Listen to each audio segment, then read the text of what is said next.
Isang mapagpalang araw po sa ating lahat. Ako po si Charles at welcome po sa aking daily devotion. Sa araw na ito ating itutuloy ang series na proper posture of praying. So ulitin ko pag sinabing posture of praying, hindi ito sinasabing dapat nakahiga, dapat nakaupo, dapat nakaluhod, ganun. So sinasabi rito yung tamang postura ng puso, yung tamang kalagayan ng puso, or yung tamang estado ng puso sa tuwing tayo ay nananalangin, So, praying with expectation. So, today, ang verse ngayon is Matthew chapter 7, verse 7 to 8, ang sabi rito, ask, and it will be given to you. Seek, and you will find. Knock, and the door will be opened to you. So, for everyone who has receives, the one who seeks finds. And to the one who knocks, the door will be open. So sa Tagalog, ang sabi rito, humingi kayo at kayo'y bibigyan. Humanap kayo at kayo'y makakatagpo. Kumatok kayo at kayo'y pabubuksan. Sapagkat ang bawat humihingi ay tatanggap. Ang bawat humahanap ay makakatagpo. At ang bawat kumakatok ay pagbubuksan. So, ayun lang. Sa unang katuruan, ang sabi rito, God is not stingy. He is generous. So, ibig sabihin, hindi madamot ang Panginoon natin. Ang Panginoon natin ay mapagbigay. Isipin nyo na lang, binigay na ng Panginoon sa ating mga tao yung kaisa-isang anak niya. Binigay na ng Diyos si Yesu Kristo para sa atin. So, sa tingin mo ba, meron pa siyang hindi kayang ibigay? Meron pa siyang pwedeng ipagdamot sa atin.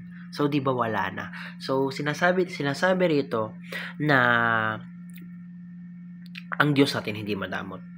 Ang Diyos natin ay hindi ipagkakait sa atin yung mga bagay na para naman talaga sa atin, di ba? So, God is not stingy, He is generous. Binigay ng Panginoon sa atin yung nagkaisa-isang anak niya. So, wala nang rason, wala na tayong karapatang mag-isip na pag pinagdadamutan tayo ng Panginoon. So, yung palang napakalaking bagay na, sobrang mapagbigay niya na dahil sa ginawa niya ngayon. So, sa ikalawang teaching, ang sabi rito, God is pleased with an expectant heart. So, natutuwa ang Panginoon sa mga taong nag-e-expect. Natutuwa ang Panginoon sa mga taong alam nila na tutuparin ng Panginoon yung kanilang hiling, yung kanilang dasal. Kasi ibig sabihin nun, ang isang tao kapag naniniwala na, kunyari, ang isang tao kapag nagdasal siya at naniniwala siya na yung pinagdasal niya ay makakamit niya or ibibigay sa kanya, ibig sabihin yung taong yun ay malaki ang pananampalataya. Ibig sabihin na yung taong iyon ay talagang naniniwala sa Panginoon, ay talagang at talagang malaki yung yung tiwala niya sa Panginoon. Kasi ibig sabihin lang nun na nanghihingi siya, nagdadasal siya, and alam niya sa puso niya na ibibigay sa kanya yung para sa kanya. Na ibibigay sa kanya ng Panginoon yung para sa kanya. Kasi nga, yun nga, naniniwala siya. Kasi yun nga, may tiwala siya sa Panginoon eh. Kaya alam niya na ibibigay sa kanya kung ano man yung kailangan niya, kung ano man yung hinihiling niya. Kaya sabi nga rito, di ba, si Jesus na mismo ang nagsabi, ask and it will be given. Humingi kayo at kayo ay bibigyan.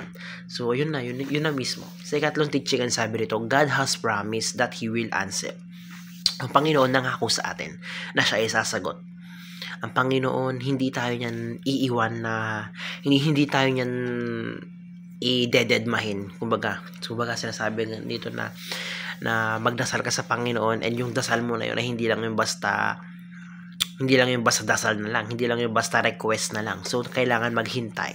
At sa tamang panahon ay sasagot ang Panginoon. Sa tamang panahon, tutupad ang Panginoon. So, sabi, God has promised. Dahil yun nga, nangako siya. Sabi na nga dito, di ba? Yun na nga, ulitin ko sinabi rito, ang bawat humihingi ay tatanggap. Ang bawat humahanap ay makakatagpo. At ang bawat kumakatok ay pagbubuksan. So, magtiwala ka sa Panginoon, ay bibigay sa iyo, nasasagot sa iyo ang Panginoon. Sa unang application po na tayo, paano ka ba natin ito may a-apply sa ating mga buhay? So, unang-una, pray because God answer prayers. Manalangin tayo. magdasal tayo. Kasi unang-una, ang Panginoon sumasagot sa panalangin. Yun yung pinakapunto na yun, na syempre, para sagutin ka, para ibigay yung kahilingan mo, humiling ka muna. Para ibigay yung mga kailangan mo, magdasal ka muna. Diba? Kaya nga yun nga, sabi na nga dito mismo, diba?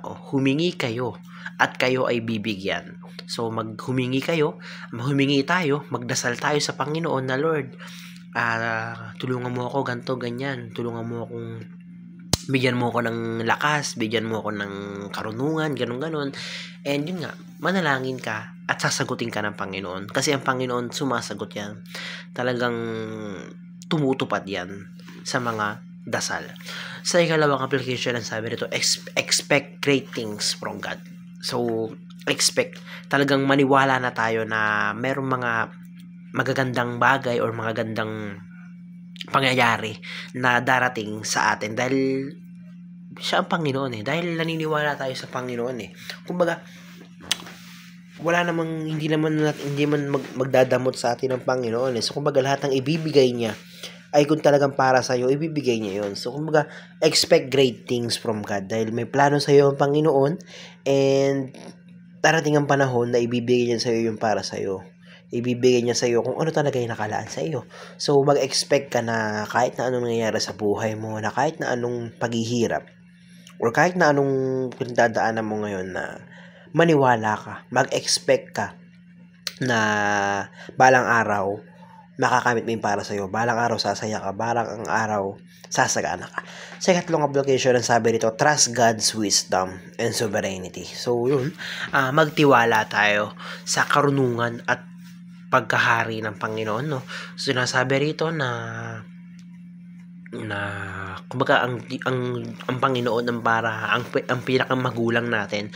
So, kumbaga siya yung nakakaalam. Trust God's wisdom. Siya yung nakakaalam kung ano yung para sa atin. Kung ano lamang yung para sa atin. So, kumbaga sinasabi rito, huwag tayong maghangad ng marami for example sa pera, ganun, sa ari-arian, wag tayong maghangad ng mga kung ano-ano at napakalaking bagay kasi nga alam ng Diyos, may karunungan ng Diyos at alam niya kung ano lang yung nararapat sa atin at kung ano lang yung dapat nating matanggap. So, yun lamang. Napakarami kong natutunan sa araw na ito. Glory to God. Thank you.